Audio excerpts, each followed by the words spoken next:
The lake was supposed to be my escape. After 15 years working undercover with the DI, I craved silence more than safety. My transfer request had read like a man drowning in his own badge. Burnout, injuries, a trail of ghosts from cartel busts that ended in blood.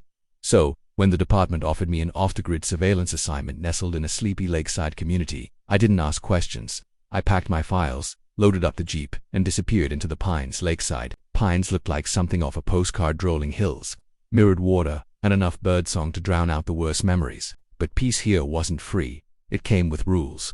Dozens of them, all enforced by one woman with an iron grip on the neighborhood's soul. Karen Millstone, HOA president and self-appointed sheriff of suburbia. Karen ran Lakeside Pines like a fortress, her rulebook heavier than a law textbook and twice as convoluted. You couldn't blink without violating something. Grass too high. Violation. Curtains not matching the approved neutral tone palette. Violation. Barking dog past 7 p.m. 3 strikes and a fine. I tried to fly under her radar. I kept my lawn tight, didn't throw parties, and kept to myself. But one thing she couldn't ignore was my Jeep. It wasn't just any Jeep. It was a battered, olive drab Wrangler XJ, modified and wired with enough surveillance equipment to track a small militia. Inside it held 2 things. Karen couldn't resist poking mystery and authority. 2. Karen was an eyesore, military-looking, unwashed, and parked too close to the lake behind my cabin. To me it was bait. Because while the neighbors and paddleboarded, I was working. The D suspected that Lakeside Pines, with its private docks and exclusive gates, was being used as a drop point for contraband ferried through the lake system. The Jeep, parked out of view from the main road but in plain sight of anyone sneaking through the woods, was part of the trap. I'd even secured it with a heavy-duty marine-grade chain locked tight. That didn't stop. Karen, the first letter, came folded under a faux welcome packet. Greater than Mr. Walker. Per HOA guidelines, no non-commercial vehicles may be stored within lakeview zones. Kindly relocate your vehicle to your designated garage area. Failure to comply will result in formal penalties. There was no such guideline in the bylaw. I'd read them cover to cover on day 1. I ignored the note politely. 3 days later, I got another, this time hand-delivered by Karen herself. She stood at my door in a beige blazer like she was running for Senate, clipboard in one hand, phone in the other. Mr. Walker, she said, not bothering with pleasantries. We've had multiple complaints about your vehicle. This is your second warning. I kept my tone even. From who? That's confidential. She sniffed. The HOA doesn't disclose who files reports, but the rule stands. No such rule exists, I replied calmly. And that Jeep is parked entirely on my land. Her lips thinned. This isn't about land, it's about community standards. You may not be familiar with how we operate here, but I stepped slightly forward, just enough to quiet her. I understand rules. I also understand boundaries. And trespassing. There it was. A flicker of something behind her eyes. Challenge met with resistance. Karen wasn't used to being told no. Certainly not by someone who didn't quake it. Her clipboard she left in a huff, muttering something about board meetings and escalation. I thought that was the end of it. WASN single quotes T. Late one night, I was reviewing drone footage from the eastern shore when I heard something outside. Metal on metal. I peered out the cabin window. The lock on my Jeep's chain was gone. Clean cut. A gleam of steel still hanging from the post, but the Jeep still there, untouched, as if whoever came wasn't ready to go all the way. Yet I didn't call it in. Instead, I turned on the Jeep's hidden dashcam, synced the GPS ping to my phone, and waited because Karen had just crossed a line, and if I thought she was dealing with just another quiet neighbor. She was about to find out what federal jurisdiction really looked like. 3 days passed. I didn't touch the Jeep. I left the severed lock where it fell, resting on the gravel like a snake shed of its skin. I wanted whoever clipped it to think they'd gone unnoticed. I wanted them confident. Karen stayed quiet. To quiet.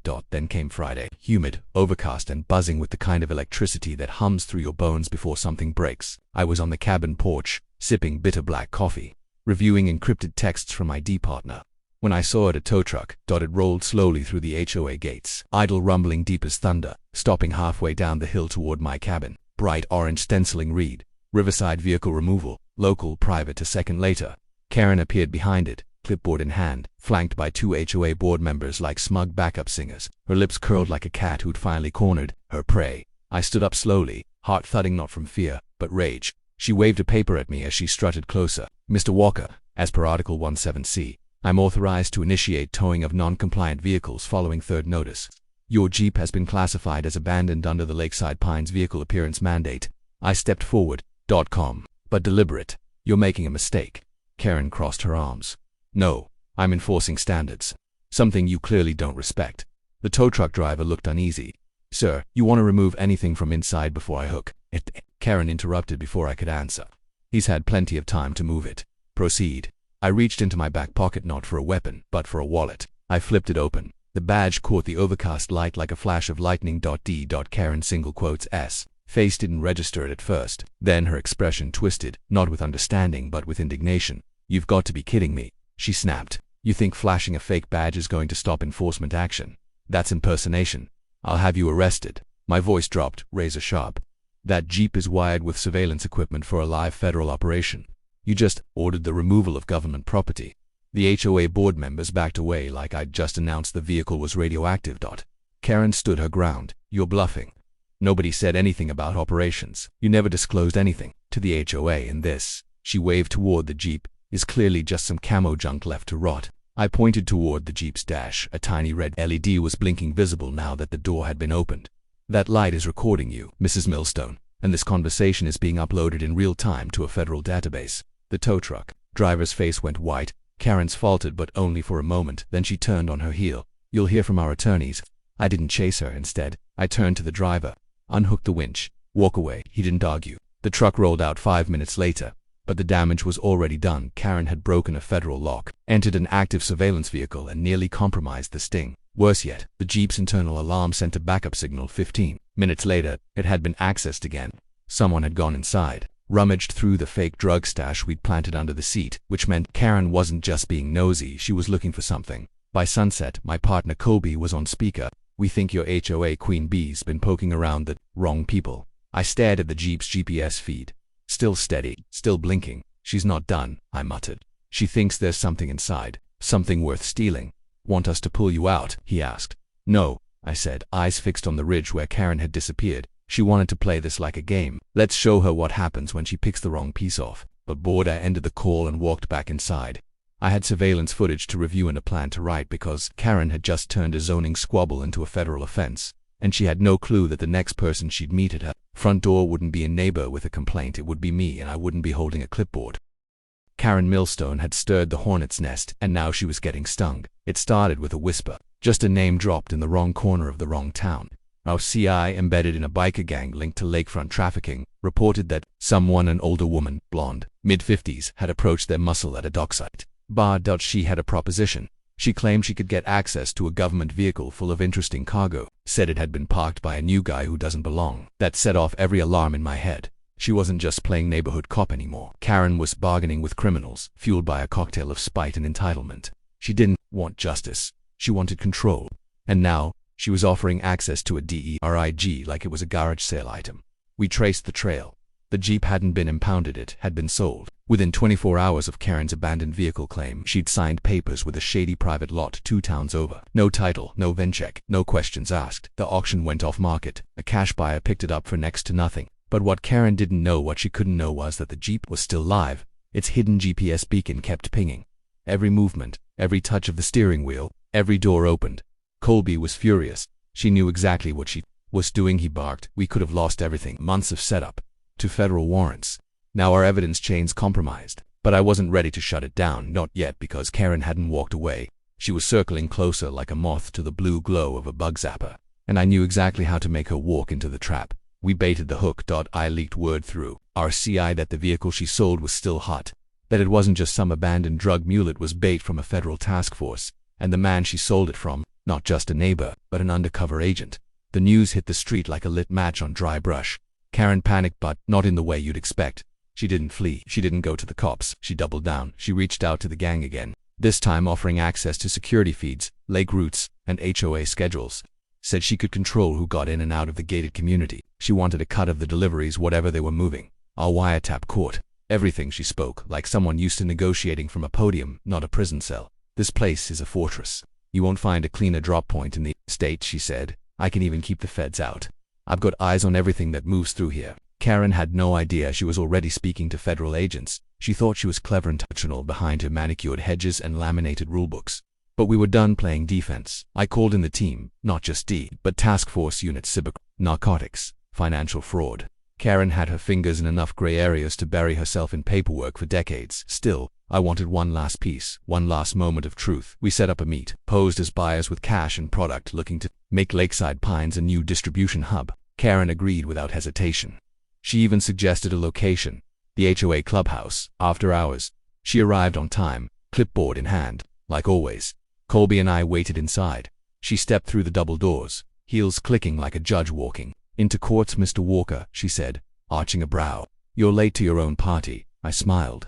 Wouldn't miss it for the world. The room darkened, lights flipped on, brighter than stadium floodlights, and from the shadows, federal agents stepped forward, vests marked, guns lowered, badges gleaming. Karen didn't move, didn't scream, didn't faint. She looked around slowly, like she'd walked into a dream that refused to end. Then she said, cold and flat, "I suppose this means I'm disqualified from re-election." Her hands went behind her back with mechanical grace as cuffs clicked shut. Outside, neighbors peered through blinds, jaws slack. The queen bee of Lakeside Pines had fallen. And justice wasn't just served, it was live streamed. Karen Millstone's mugshot made the front page of 3 local papers and 1 national true crime blog. The headlines said it all.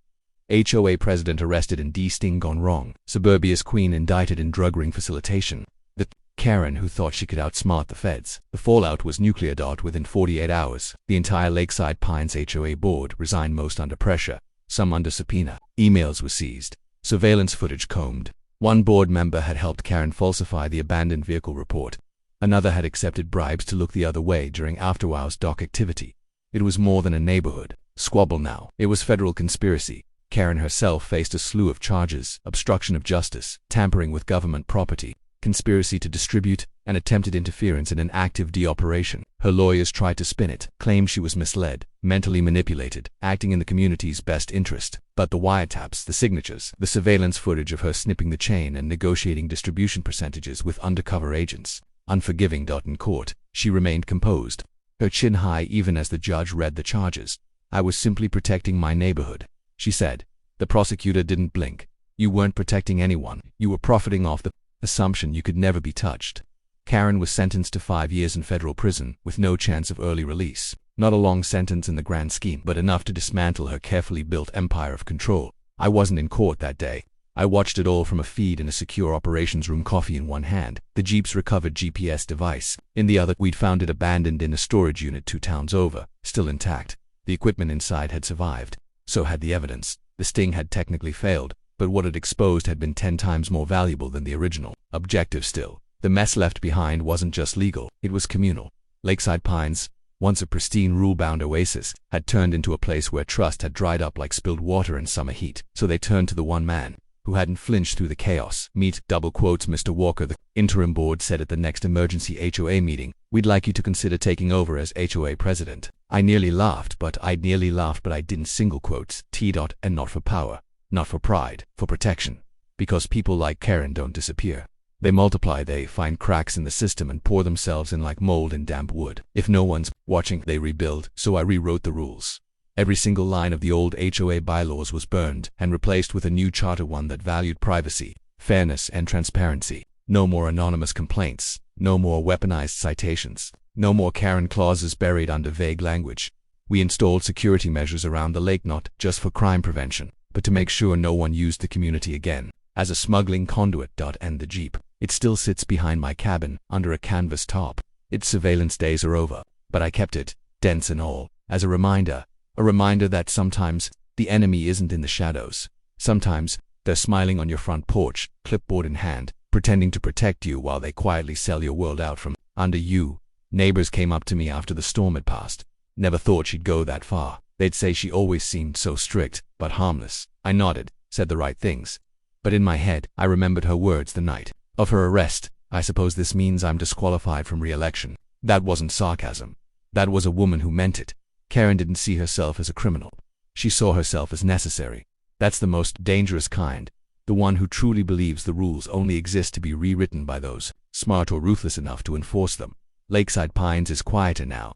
The lake reflects clean sky. The docks are busy with kids, not contraband. And the only thing that buzzes through the trees these days is laughter and wind, not paranoia. But I don't sleep with both eyes closed. Not anymore. Because if there's one thing I learned from Karen Millstone, it's this. Tyranny doesn't always arrive in black vans and ski masks. Sometimes it wears pearls.